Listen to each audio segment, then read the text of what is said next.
Bonjour, bienvenue dans Chaleur Humaine, je suis Nabil Wakim.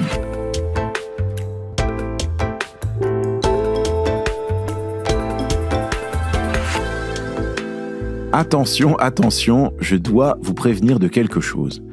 L'épisode que vous allez écouter a été enregistré le 21 novembre 2023 lors d'un événement en public à la Bibliothèque nationale de France à Paris. Tout cela était donc bien avant le changement de gouvernement du 11 janvier 2024. À l'époque, Agnès Pannier-Runacher, invitée de cet épisode, était ministre de la Transition énergétique. Et ce n'est plus le cas aujourd'hui. Alors j'ai hésité à diffuser cet épisode, mais j'ai décidé de le faire quand même. Parce que la position d'Agnès Pannier-Runacher illustre celle du gouvernement et donc de tout un courant politique sur comment on fait pour atteindre la neutralité carbone. Cet épisode fait suite à celui avec le député La France Insoumise François Ruffin et sera suivi de deux autres, la semaine prochaine avec la députée écologiste Delphine Batho et la semaine suivante avec le député Les Républicains Antoine Vermorel-Marquez. Je vous souhaite une excellente année 2024 et une très bonne écoute.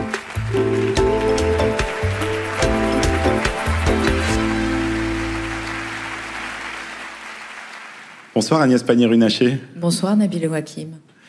Alors Agnès Pannier-Runacher, vous êtes ministre de la Transition énergétique depuis mai 2022 et vous défendez, dites-vous, une écologie du progrès, de la science et des solutions. On va parler ce soir de ce que ça veut dire, mais avant, si on devait se projeter en 2050 dans une France décarbonée telle que vous l'imaginez, à quoi ça ressemble ?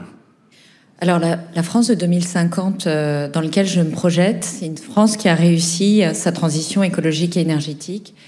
C'est donc une France où on respire mieux, parce que la qualité de l'air s'est énormément améliorée, parce qu'on a des voitures électriques. C'est une France où les villes sont silencieuses, parce que précisément la voiture électrique et le transport électrique est silencieux. C'est une France où on a réduit la pollution lumineuse et on a vu revenir les papillons, les abeilles, les libellules.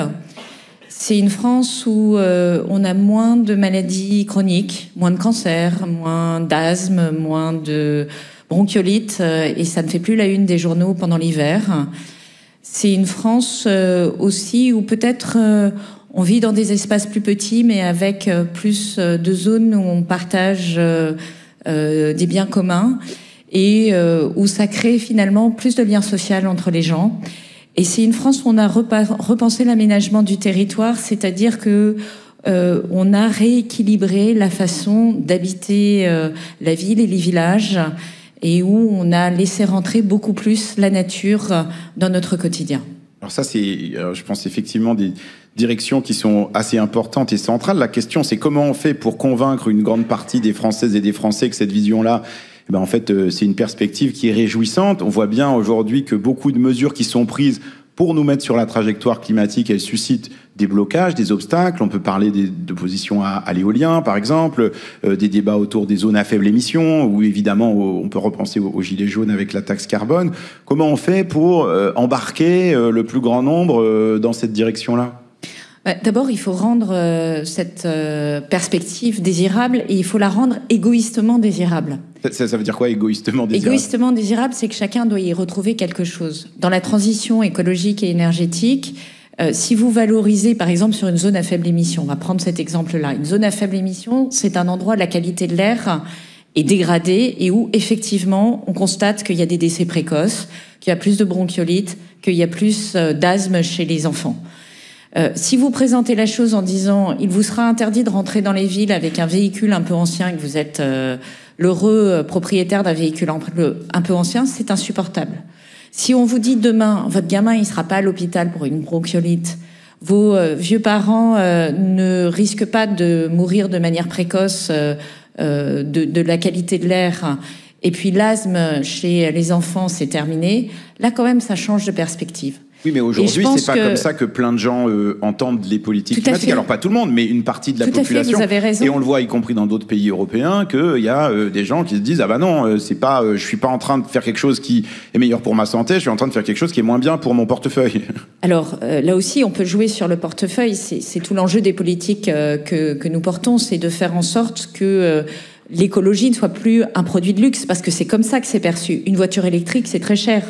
Si maintenant, grâce aux aides de l'État, la voiture électrique est quasiment au prix de la voiture thermique, Ce qui va devenir le cas avec les aides que nous mettons en place et le fait qu'arrivent sur le marché des petites voitures électriques moins chères.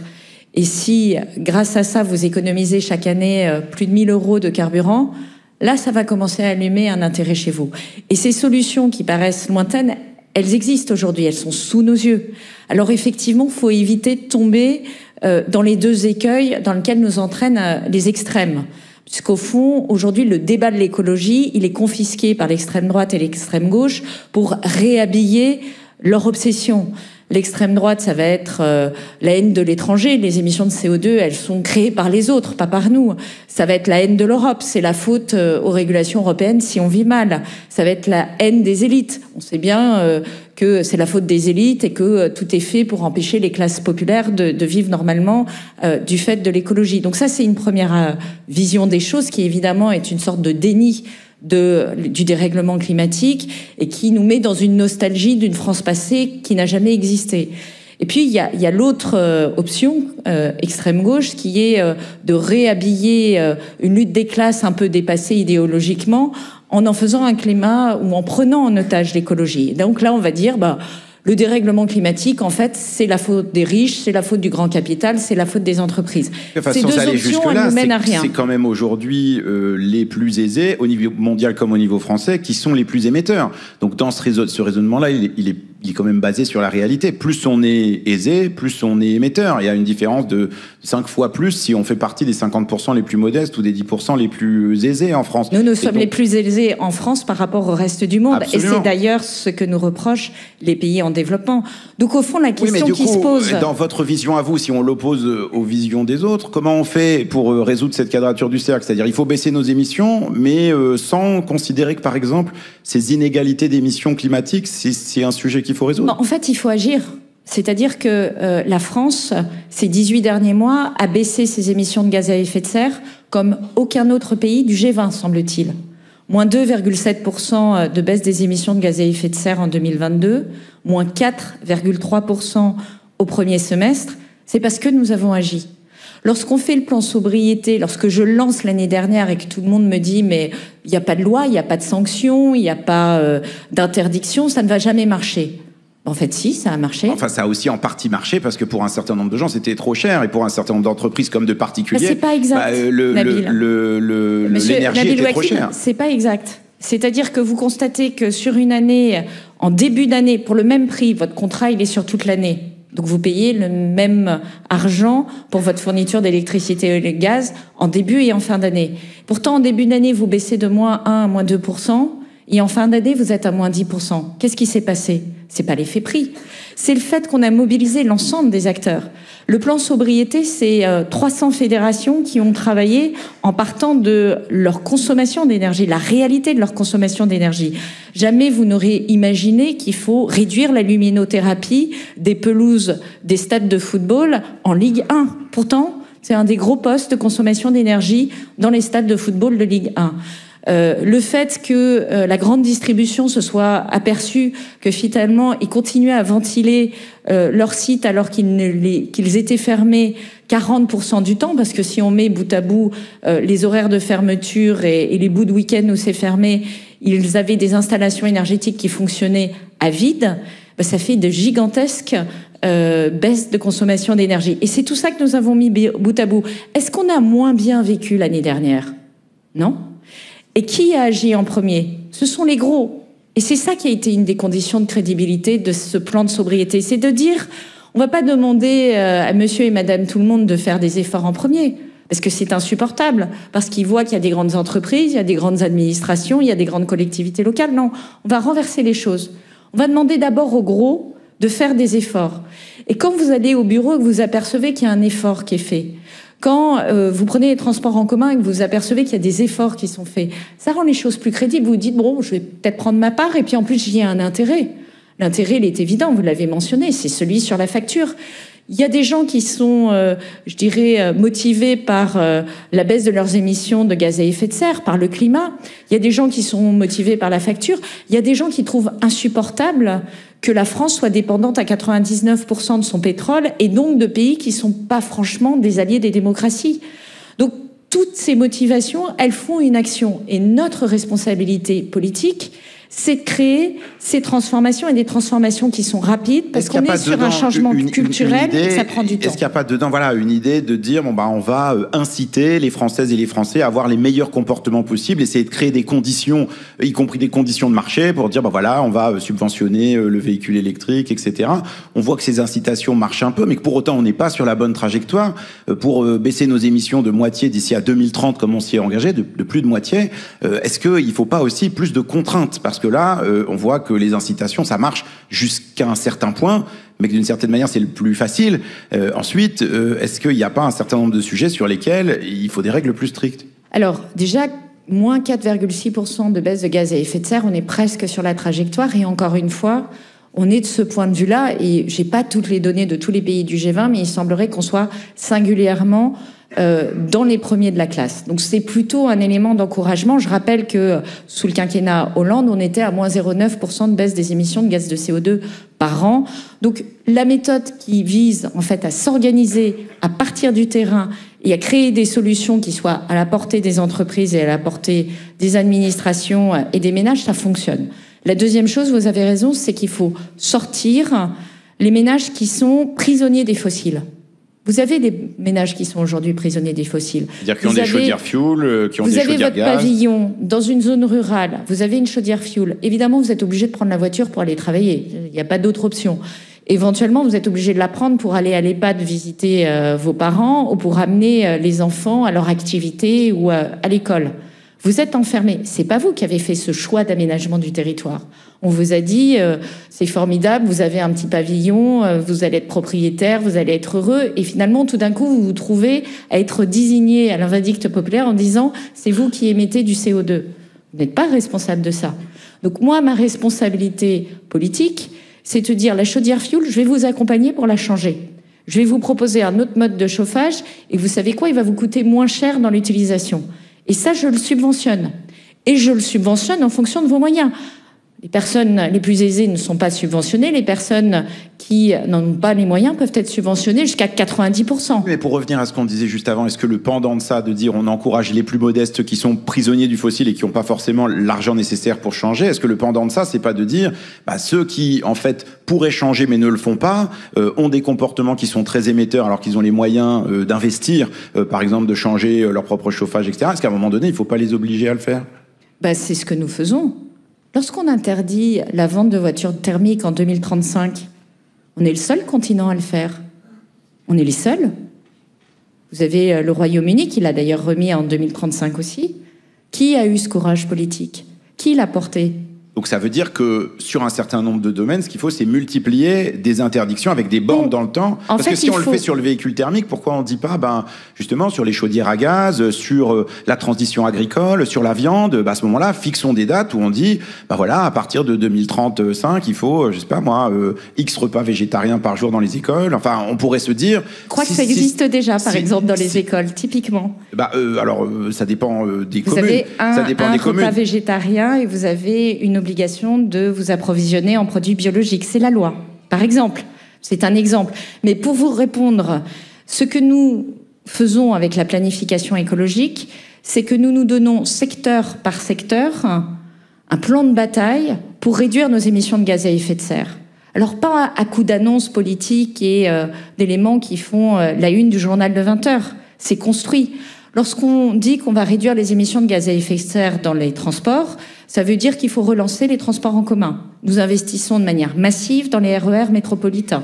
Nous réinvestissons dans les petites lignes. On parle de 100 milliards d'euros. C'est pas l'épaisseur du trait. Nous investissons dans les routes ou les voies pour les vélos. Mais ça, alors là, on pourrait vous objecter qu'il y a toujours ce problème qui est de dire c'est super d'investir dans ce qui est vert, mais si on continue d'avoir des investissements dans le gris, dans des infrastructures fossiles qui vont continuer à émettre, là on peut penser par exemple au débat autour de l'A69 entre Toulouse et Castres, on dit on va avoir une nouvelle infrastructure qui va faire qu'il va y avoir plus de voitures sur les routes qui vont émettre plus. Et donc, est-ce qu'il n'y a pas une contradiction à dire on met beaucoup d'argent et beaucoup d'efforts efforts pour avoir des véhicules électriques, pour avoir des trains, etc. Mais d'un autre côté, on continue de mettre en place des infrastructures qui vont être polluantes. D'accord, d'abord, si je puis me permettre, si nous électrifions les véhicules, a priori, il y aura moins d'émissions, y compris sur les routes. C'est bien l'objectif d'électrifier le transport. Oui, mais sauf que dans le meilleur des cas, on a 15% de véhicules électriques en 2030. Donc, entre-temps, tout ça, c'est quand même des émissions. On en a 66% en immatriculation. Hein, c'est assez important. En vente, mais en circulation, on en a 15%. Et on va beaucoup plus vite qu'on ne le pense. N'oubliez pas que la Norvège, aujourd'hui, est à 80% de véhicules électriques immatriculés chaque année. Jamais personne n'aurait imaginé ça. Jamais personne n'aurait imaginé qu'on soit à 20% de véhicules électriques immatriculés cette année. Et jamais personne n'aurait imaginé qu'on aurait eu une filière de véhicules électriques en France. Il y a 5 ans, quand avec le ministre de l'économie, on lance au niveau européen la création d'une filière de batteries électriques dans les Hauts-de-France, tout le monde nous rit au nez. Ça s'appelle anticiper, ça s'appelle créer. On a bien les éléments, comme vous dites, d'interdiction, mais plutôt d'orientation, c'est-à-dire là où on veut aller, notre ambition, c'est d'avoir des voitures électriques qui remplacent les voitures thermiques. On a les éléments pour construire la filière, pour créer des emplois en France, pour créer de la richesse en France, parce que rien ne serait plus insupportable pour les Français de perdre leur emploi pour les véhicules thermiques et de voir arriver des voitures qui viennent depuis la Chine. Eh ben, on est en train de le faire, on a 4 gigafactories sur les batteries électriques. Et derrière, on accompagne les Français pour pouvoir acheter des véhicules électriques. Ça, c'est un truc qui fonctionne. Est-ce que ça veut dire qu'à la fin, pour vous, il y a le même nombre de véhicules électriques sur la route que de véhicules thermiques aujourd'hui? Parce qu'en fait, on sait bien que malgré tout, dans tous les scénarios, il faut aussi qu'on prenne moins la voiture en général. Vous savez très bien, dès lors qu'on développe du train, dès lors qu'on développe des RER métropolitains, et dès lors qu'on développe, par exemple, le vélo ou tout simplement la marche, qui est, je rappelle que 40% des déplacements en ville, c'est moins de 5 km. Tous ces éléments-là vont contribuer à réduire l'utilisation des voitures. D'ailleurs, les jeunes aujourd'hui... Donc l'objectif, c'est quand même d'avoir moins de déplacements en voiture. L'objectif, c'est d'avoir moins de voitures qui circulent, des voitures qui soient mieux partagées, mieux utilisées, qui dorment pas au fond des garages, comme c'est souvent le cas, et effectivement des voitures plus petites en termes de cylindrée. Donc c'est un ensemble de solutions.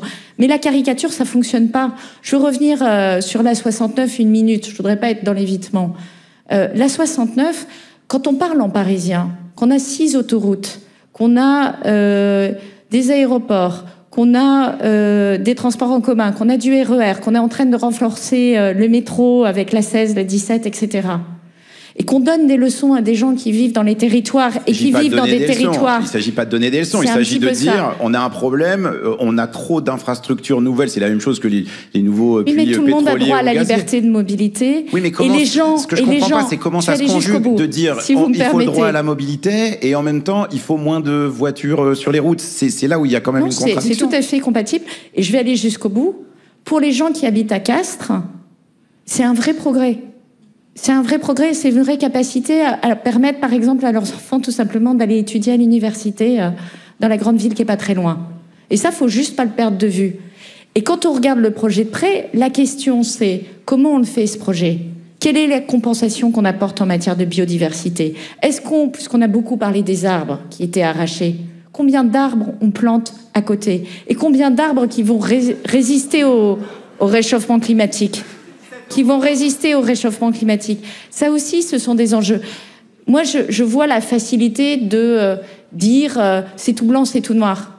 Nous, ce qu'on regarde, c'est la réalité scientifique des projets et le fait que l'on compense réellement en matière de biodiversité et qu'on reconstruit cette biodiversité. Aujourd'hui, le puits carbone, il est en train de s'effondrer en France. Il s'effondre parce que le dérèglement climatique est en train d'attaquer nos forêts et que les espèces aujourd'hui qui sont dans nos forêts ne résistent pas à ce réchauffement climatique et qu'il va falloir renouveler la forêt et qu'il va falloir planter d'autres espèces qui soient plus résistantes ou qui correspondent, c'est l'adaptation au changement climatique, qui correspondent à la réalité. C'est ça que nous voulons affronter. C'est ça que nous sommes en train de construire.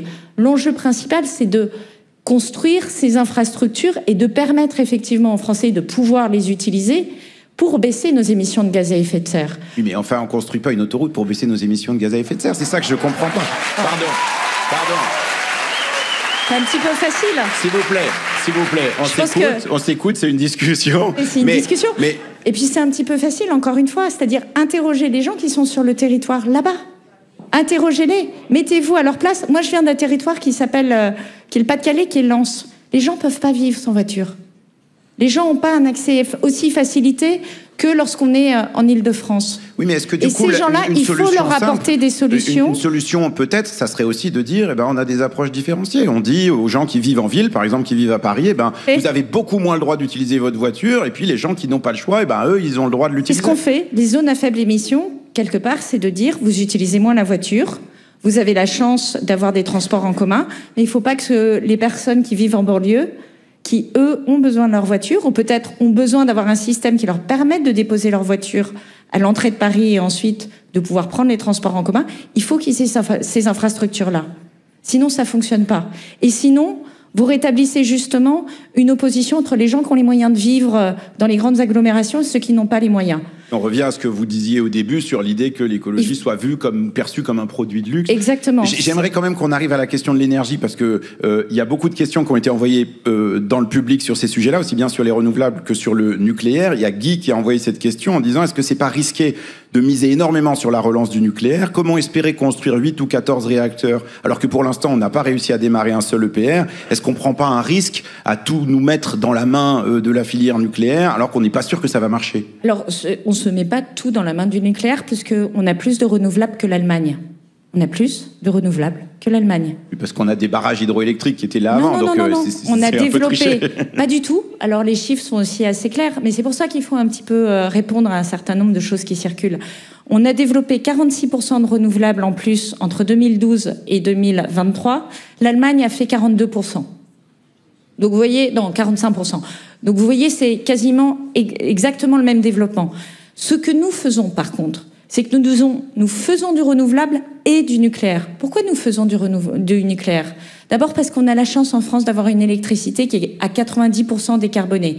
Et ça, franchement, ça nous donne une avance en matière de baisse des émissions de CO2. C'est ça qui explique qu'on a un écart assez sensible avec beaucoup de pays européens en émissions de CO2 par tête de pipe. Ça, on comprend bien sur le nucléaire, sur le nucléaire actuel, mais sur le nouveau nucléaire, est-ce qu'il y a pas, c'est pas tant le fait de contester le fait de faire des nouveaux réacteurs, c'est plutôt de se dire, est-ce qu'il n'y a pas un risque qu'on ne soit pas dans le bon timing? Essayez d'aller jusqu'au bout, si vous le permettez. Nos réacteurs nucléaires, ils vont arriver en fin de vie. Ils vont arriver en fin de vie du côté de 2050. On les remplace par quoi? On les remplace par quoi? On les remplace par du renouvelable et du nucléaire.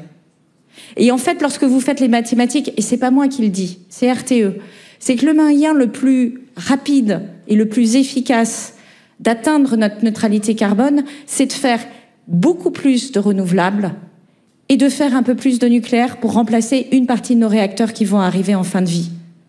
Et c'est cette équation-là qui permet justement d'être en complémentarité du renouvelable. Vous savez que dans le renouvelable, on a notamment du photovoltaïque et de l'éolien terrestre qui ne produisent pas tout le temps, qui ont des facteurs de charge de 15, 20, 25%. Le nucléaire a un facteur de charge de 70%. Donc en fait, le plan énergétique que je porte, c'est énormément de renouvelables jusqu'en 2030. On continue après, mais d'ici 2030, l'essentiel de la production en termes de capacité additionnelle va venir du renouvelable, du photovoltaïque, de l'éolien terrestre. Ensuite, en relais, ça va être l'éolien marin. En termes de capacité, évidemment, on continue sur le photovoltaïque, l'éolien terrestre.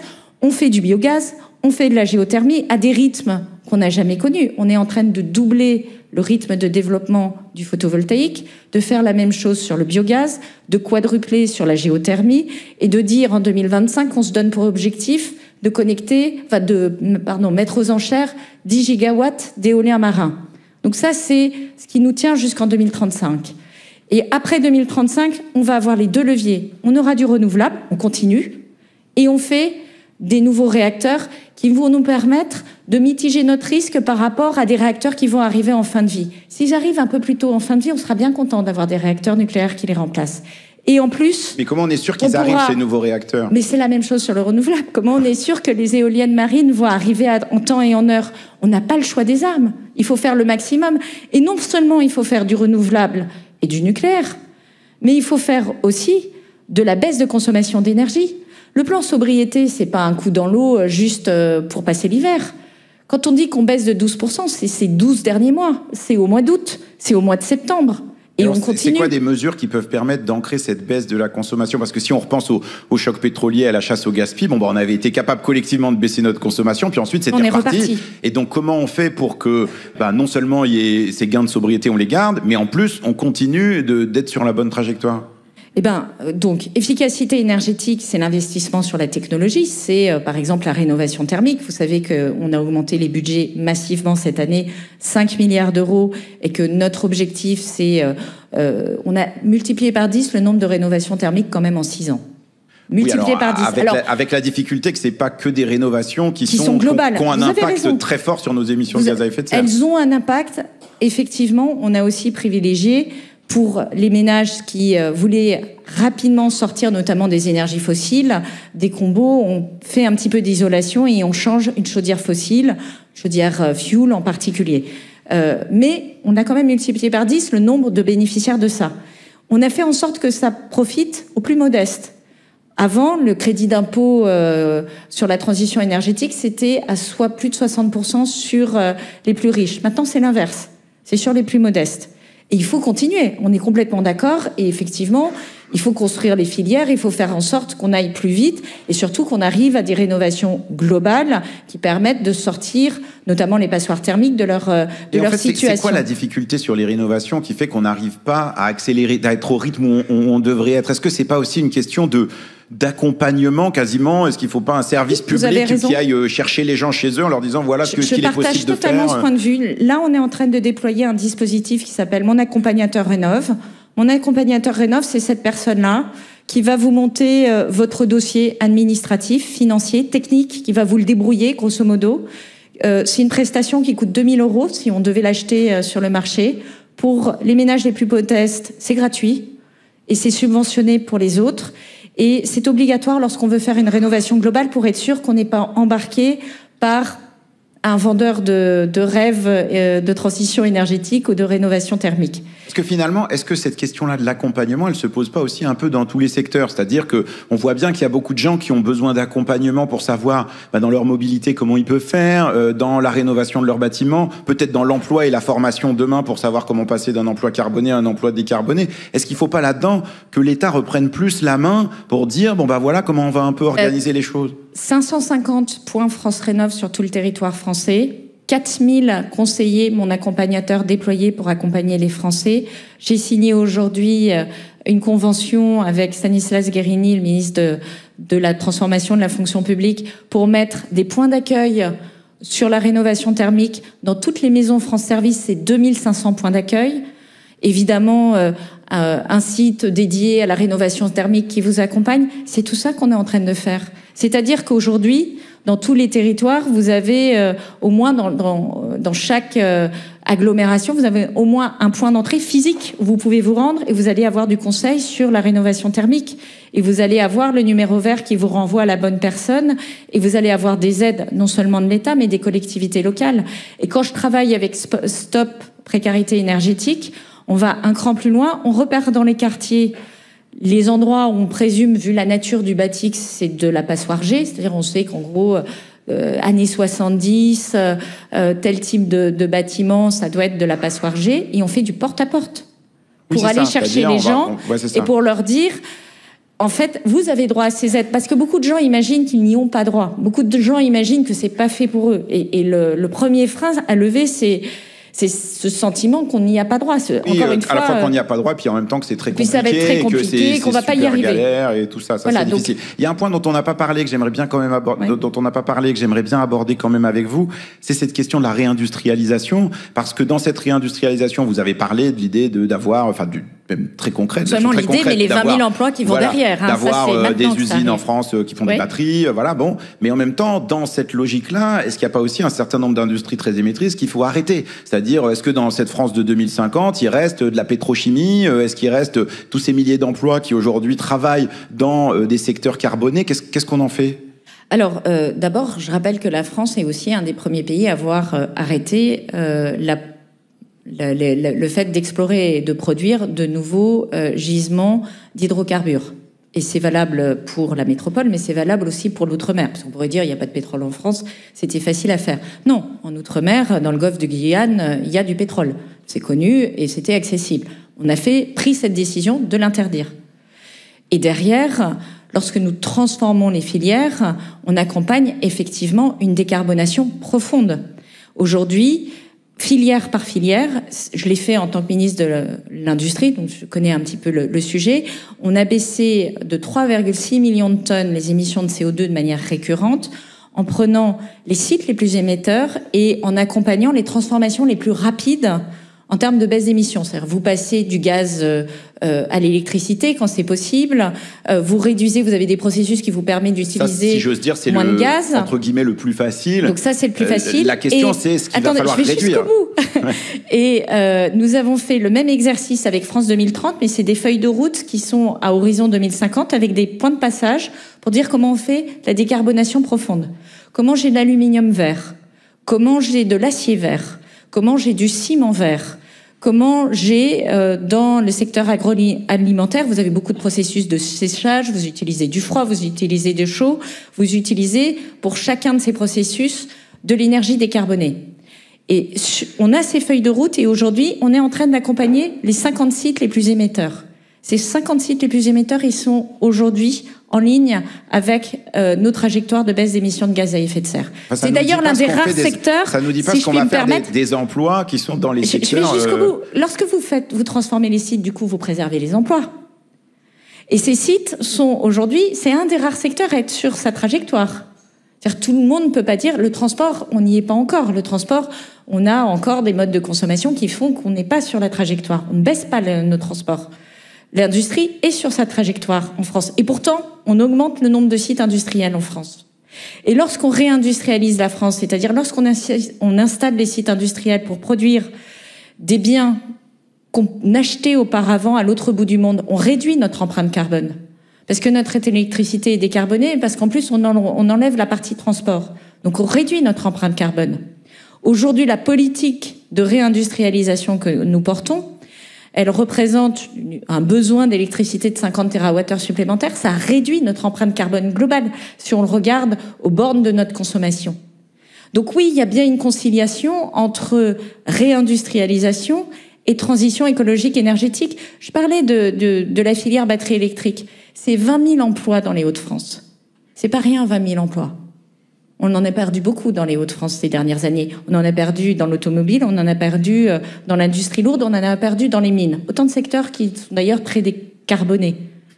Aujourd'hui, on est en train de reconstruire à l'envers de façon à pouvoir remettre des emplois. Et c'est pas des emplois de deuxième zone, c'est des emplois où vous êtes rémunérés 2 fois le SMIC, 3 fois le SMIC. C'est des emplois qui sont à des hauts niveaux de technologie. Et pourtant, vous n'avez pas besoin d'avoir un bac+5 pour les porter. Et c'est des soudeurs d'excellence, c'est des tuyauteurs d'excellence dans la filière nucléaire, c'est des chaudronniers, c'est tous ces métiers de l'industrie qui ont une noblesse et une qualité aussi qu'il faut souligner et dont des conditions de travail qui n'ont rien à voir avec celles qu'on s'imagine des années 70 et qui étaient beaucoup plus difficiles. Oui, donc c'est ça qu'on est en train de construire, et on est en train de construire effectivement en accompagnant, en créant de la valeur dans notre pays. Alors un dernier point pour terminer cet entretien, d'un niveau plus personnel, est-ce que vous, il y a un geste que vous avez fait qui vous a permis d'alléger beaucoup votre bilan carbone, quelque chose dont vous vous dites, tiens, ça a changé un peu mes pratiques? Alors moi, je suis sous une forte pression de mes enfants.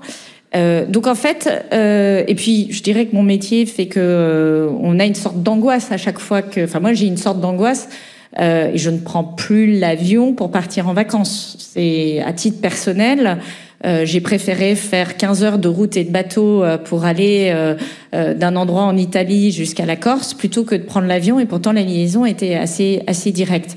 Ça c'est la première chose, et finalement le rapport au voyage change aussi, et c'est pas du tout désagréable. C'est là où on voit que dans le changement des habitudes, on est en train aussi d'installer d'autres imaginaires. C'est-à-dire que le bateau, c'est un autre rapport au temps, mais ça a son charme aussi. La deuxième chose, c'est que je trouve que l'occasion, c'est formidable. Moi, je m'habille beaucoup d'occasion, j'achète d'occasion. Donc la réutilisation, le réemploi. Et puis, effectivement, les régimes alimentaires sont en train de sévèrement changer à la maison.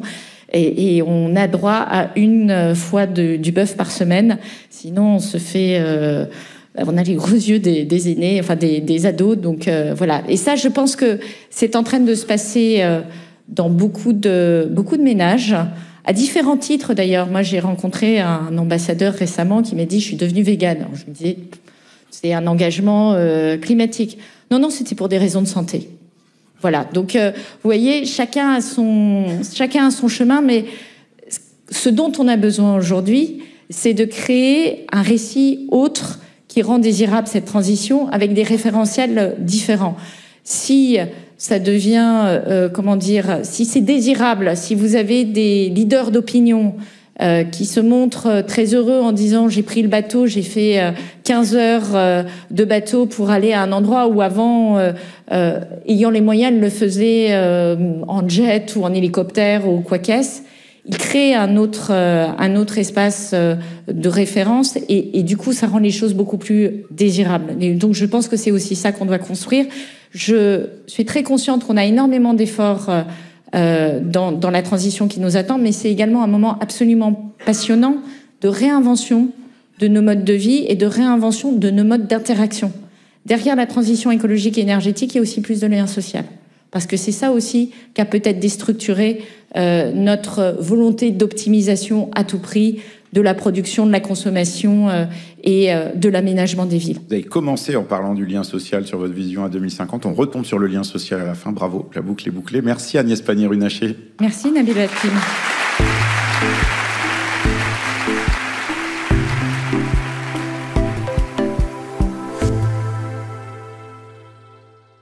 Que retenir de cet entretien avec Agnès Pannier-Runacher, la ministre de la Transition énergétique ?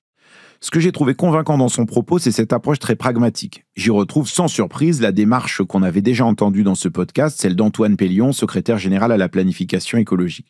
On prend chaque secteur d'émission, on cherche à chaque fois une réponse précise et on met en place un dispositif en espérant qu'il va fonctionner. Je note aussi chez la ministre de la Transition une vraie évolution dans le langage. Elle évoque maintenant les gens prisonniers des fossiles. Elle part du futur en évoquant les bénéfices de la transition. Pour quelqu'un qui connaissait pas forcément très bien les enjeux avant d'arriver dans son ministère, c'est une évolution majeure. Par exemple, elle explique désormais qu'il faudra moins de voitures en général, pas simplement basculer des véhicules thermiques aux véhicules électriques. Et elle déplie de manière assez convaincante la logique du « il faut faire feu de tout bois ». On va faire des énergies renouvelables, du nucléaire, de la sobriété, il faut un peu de tout. Et j'ai même été surpris de l'entendre maintenir un discours sur la nécessaire baisse de la consommation d'énergie. C'est jamais la sobriété le discours préféré des gouvernements. Il faut reconnaître que c'est pas toujours méga populaire. En revanche, ce que j'ai trouvé moins convaincant, c'est que cette approche me semble très technique, un peu technocratique. Mon collègue Mathieu Gohard, qui suit les questions de climat au Monde, il a une bonne formule pour ça. Il dit c'est la politique du tableau Excel. C'est très important d'avoir un plan bien dessiné avec des objectifs, mais ça risque de ne pas suffire. Il faut aussi embarquer les gens dans la transition. Agnès Pannier-Runacher parle beaucoup de ça, c'est vrai, mais j'ai pas trouvé qu'elle mettait un horizon politique qui permette de mettre des humains en face des chiffres. Dans cette approche technocratique, il y a quelque chose d'assez séduisant en théorie, mais je dois dire que j'ai du mal à être complètement convaincu. D'autant plus que la réponse donnée, au fond, c'est un peu toujours la même. On crée des conditions de marché qui sont favorables, ça va provoquer l'émergence d'alternatives décarbonées. On espère que les entreprises vont profiter de ces nouvelles opportunités et se mettre dans ces rails. Ça fonctionne parfois, c'est vrai, mais ça se heurte souvent au mur de la réalité des émissions de gaz à effet de serre. On l'a dit déjà dans ce podcast, investir massivement dans le vert sans désinvestir le gris, à la fin, ça ne limite pas nos émissions de gaz à effet de serre, ça ne limite pas le changement climatique. C'est en ça que j'ai trouvé que notre échange sur l'autoroute A69 était intéressant. Moi, je comprends très bien qu'on dise que c'est difficile de revenir en arrière sur un projet déjà décidé. Quand on est en position de responsabilité, c'est normal, même si c'est pas l'idéal, on a cet héritage-là. Mais je comprends pas qu'on fasse semblant de dire que c'est une bonne décision. Les arguments de la ministre de la Transition sur le fait qu'on va planter des arbres ailleurs, c'est très peu convaincant et j'imagine bien qu'elle le sait. Tout comme elle ne peut pas dire que construire une route, ça permettra d'émettre moins de CO2. Toutes les études scientifiques sur le sujet démontrent le contraire, y compris celles des services de l'État. Et donc là, il y a une forme de contradiction profonde dans la démarche. Comment arriver à faire bouger les choses si on ne contraint pas un peu plus les acteurs économiques, les ménages les plus favorisés, si on ne bouscule pas un peu plus la manière dont les choses fonctionnent aujourd'hui ? Et puis un autre point. Évidemment, la ministre est dans son rôle, elle défend l'action du gouvernement auquel elle appartient, et ça, c'est assez logique. Mais je crois que la situation nous impose à toutes et à tous un peu d'humilité. Oui, nos émissions baissent un peu en France, mais non, elles ne sont pas sur la bonne trajectoire. Oui, nous développons plus les énergies renouvelables qu'auparavant, mais non, on est toujours en dessous de nos objectifs européens dans le domaine. Oui, il y a des directions intéressantes dans la politique du gouvernement, mais il y a aussi des incertitudes, des trous béants. Et je trouve qu'il serait plus intéressant de le reconnaître et d'ouvrir le débat pour se poser collectivement la question de comment on fait, plutôt que d'affirmer que tout ce qui est fait est bien et va dans la bonne direction. Mais peut-être que là, c'est moi qui manque d'humilité et que je manque de recul sur la question. Dans tous les cas, je suis preneur sur ces sujets-là et sur d'autres de vos avis et de vos critiques, comme d'habitude, à l'adresse chaleurhumaine@lemonde.fr.